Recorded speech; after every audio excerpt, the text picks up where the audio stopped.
ফাল্গুনের এই মাসে সামনে 14ই ফেব্রুয়ারি আসতেছে। তো এই সময়ে তারা কিভাবে এই পোশাকটা রাখতে পারে, আমি দাবিটা রাখতে পারি, এটা বিশ্বাস করি না।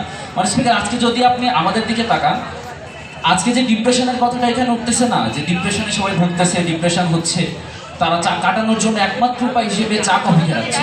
কিন্তু মানুষ স্পিকার, তারা যে এটা স্বীকার করতে ব্যর্থ হচ্ছে যে তারা বাস্তব জীবনে সঙ্গী পেতে ব্যর্থ। অর্থাৎ আপনি যদি অপর পাশে তিনজনকে লক্ষ্য করেন, তারা কিন্তু ক্রমান্বয়ে বাস্তব জীবনে সঙ্গী পেতে ব্যর্থ। এখন মানুষ স্পিকার, আজকে যদি সঙ্গী থাকে তাহলে ডিপ্রেশন কাটানোর উপায়, এবং সঙ্গী থাকলে আপনার যে ইহকালীন পরকালীন এবং বাস্তবিক জীবনে যে কত উপকার হবে সেটা আমি আপনাকে ব্যাখ্যা করে যাবো মানুষ স্পিকার, এটা একটু লক্ষ্য করবেন। প্রথম কথা মানুষ স্পিকার, আজকে যখন আমাদের সঙ্গী আছে তখন আমাদের কিন্তু সবকিছুই আছে। আমি শুরু করি ইহকালীন জগৎ দিয়ে বা পরকালীন জগৎ দিয়ে।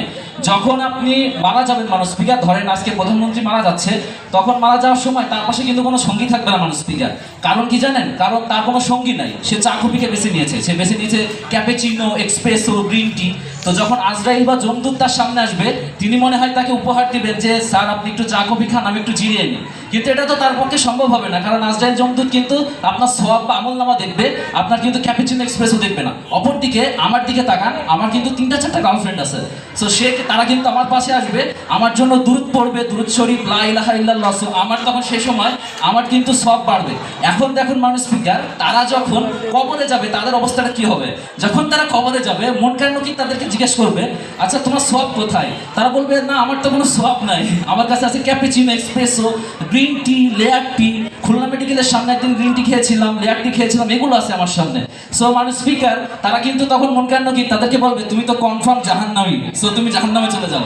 অপরদিকে মানুষ স্পিকার, আমি যখন মারা যাব, আমার সময় তো আমার পাশেই আছে, জাতির ক্রাশ, ওদিকে সাদিয়াও আছে, তারা আমার জন্য ক্রমান্বয়ে দোয়া করতেছে এবং আমাকে ক্রমান্বয়ে তার জন্য হচ্ছে আমার সওয়াব বাড়তেছে। তো কবরে যখন সে আসবে তখন আমার কিন্তু বলবে তুমি তো কনফার্ম জান্নাতি, সো আমি তখন জান্নাতে চলে যাবো মানুষ স্পিকার। অপরদিকে যদি আজকে প্রধানমন্ত্রী ডিপ্রেশনের দিকে লক্ষ্য করেন, আমি তাদের ডিপ্রেশনটাকে একটু যদি নজরআন্দাজ করি, তাদের ডিপ্রেশনটা হচ্ছে অতীতের কৃত কর্ম এবং বর্তমানে চলমান অপকর্ম এবং ভবিষ্যতে তারা যে অপকর্ম করতে যাচ্ছে সেইটা। অর্থাৎ তাদের অপকর্মের জন্য যে গুণাগুলো হচ্ছে সেগুলো কিন্তু তাদের আমলনামায় যোগ হচ্ছে। এখন দেখেন মানুষ স্পিকার, এ তো গেল ইহকালীন উপকার। এবার যদি আপনি পড়াশোনা বা ক্যারিয়ারের দিকে